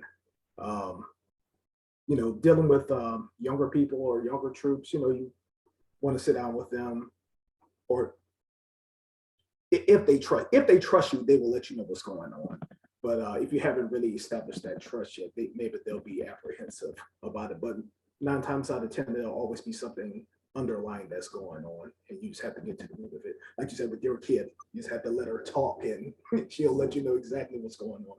But somebody that's not like that, you may have to finesse them a little bit more. Yeah, you're absolutely correct. And sometimes you have to understand what culture you're walking into and what was set by the person before you. It might not be like an open environment for people to have shared. So you have to work extra hard to establish that trust with someone. Absolutely. Yeah. Yeah. So our speaker for today is not available. Sorry, guys.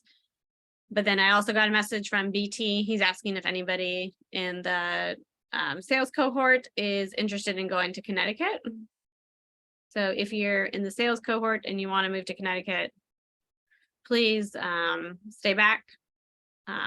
Otherwise, I will be around for the next hour or so if anybody needs me. Here you go. Otherwise, you guys